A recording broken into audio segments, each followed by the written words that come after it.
Assalamualaikum warahmatullahi wabarakatuh. Salam sejahtera untuk kita semua. Warga Jakarta yang saya hormati, kemarin baru saja diumumkan oleh pemerintah pusat, dalam hal ini oleh Koordinator PPKM Jawa Bali, Bapak Luhut Binsar Panjaitan, bahwa kita berada di dalam pemberlakuan pembatasan kegiatan masyarakat level 3 untuk wilayah DKI Jakarta. Oleh karena itu, izinkan dalam kesempatan ini saya akan menyampaikan situasi terkini terkait COVID-19 di Jakarta. Per kemarin, tanggal 7 Februari 2022, kasus aktif di Jakarta mencapai angka 74.000. 2 hari sebelumnya, yaitu tanggal 6 Februari, penambahan kasus harian mencapai angka 15.825 kasus baru dalam sehari. Jumlah kasus baru ini melebihi rekor penambahan kasus harian yang pernah terjadi sebelumnya pada tanggal 12 Juli 2021, karena pada saat itu sekitar 14.500, sehingga kita jumlah kasus hariannya sudah lebih tinggi dibandingkan pada saat kita mengalami puncak gelombang kedua. Untuk angka kematian dapat kita sampaikan bahwa trennya tidak mengikuti tren gelombang kedua. Bila pada saat puncak gelombang kedua yang lalu, angka kematian positif COVID mencapai sampai 200-an dalam sehari. Saat ini angka kematian COVID dalam kisaran 30 per hari. Walaupun angka kematian ini jauh lebih rendah dibandingkan saat gelombang Delta, tapi kita semua sadar satu kematian saja akibat COVID-19 tetap terlalu banyak dan harus dicegah sekuat tenaga. Kematian yang lebih rendah ini bisa disebabkan karena beberapa faktor. Di antaranya sifat dari varian Omicron sendiri yang tidak seganas varian Delta, tapi juga faktor vaksinasi dan kekebalan warga Jakarta yang sudah jauh lebih tinggi dibandingkan tahun lalu. Kebanyakan kasus kematian masih didominasi oleh warga yang belum mendapatkan vaksin lengkap. Oleh karena itu, bagi semuanya, saya ingin mengingatkan kembali untuk mari kita menuntaskan vaksinasi.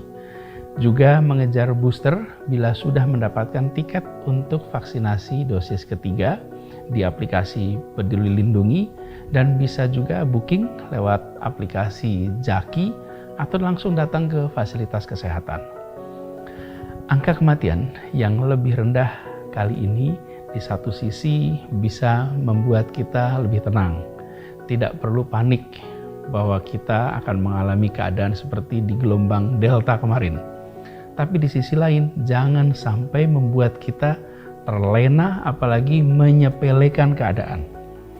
Walaupun fatality rate lebih rendah, tapi bila jumlah kasusnya berlipat lebih banyak, maka jumlah kematian absolut tetap bisa tinggi seperti gelombang kedua. Ini yang harus kita cegah sama-sama. Nah, Pemprov DKI Jakarta, kita bekerja bersama dengan amat erat dengan Polda Metro Jaya, Kodam Jaya, Kejaksaan Tinggi DKI Jakarta, mengantisipasi dan harapannya juga bisa mengelola kenaikan kasus pada gelombang ketiga ini. Kita terus akan meningkatkan kapasitas tempat tidur, kapasitas ICU di rumah sakit untuk bisa merawat pasien COVID. Saat ini, tingkat keterisian rumah sakit ada pada kisaran 60%, yang kapasitas untuk perawatan COVID-nya masih setengah dibandingkan dengan kapasitas pada saat puncak gelombang kedua tahun lalu.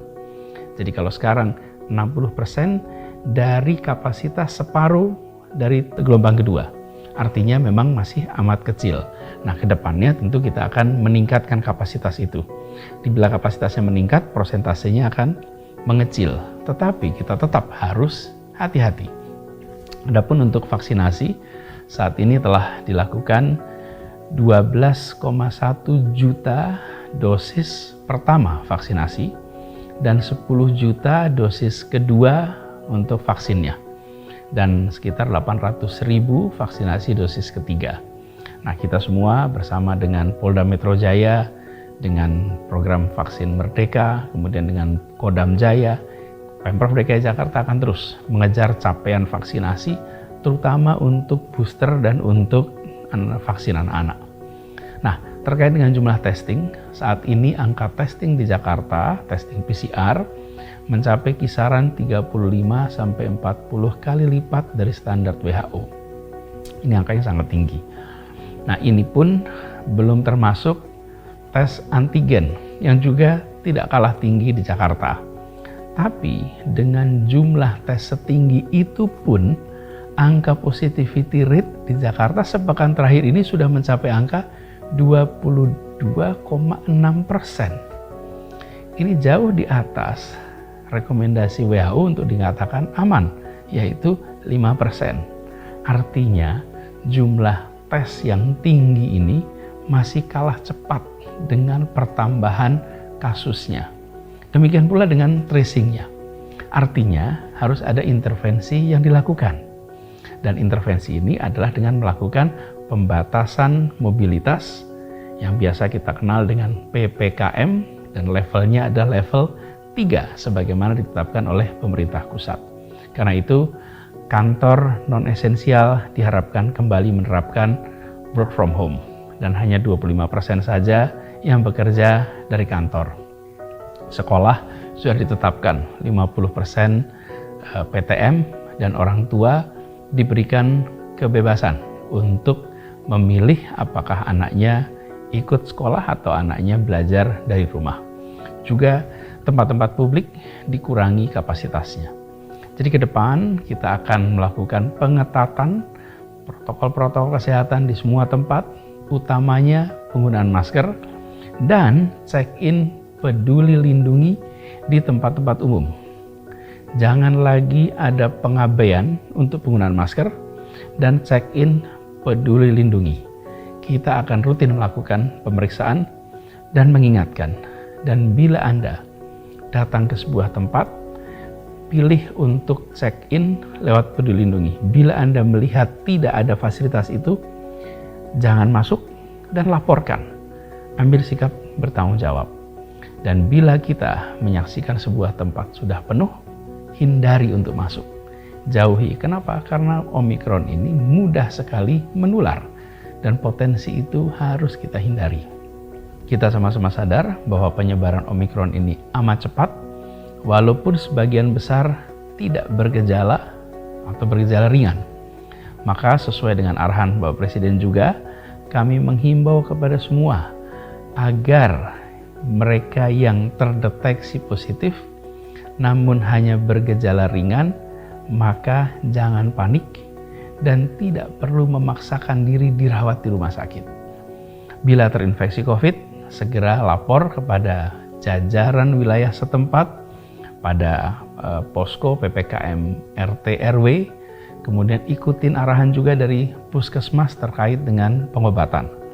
Bila memungkinkan untuk isolasi di rumah dan bisa terpisah dari keluarga yang tidak terkena, maka lebih baik melakukan isolasi di rumah saja.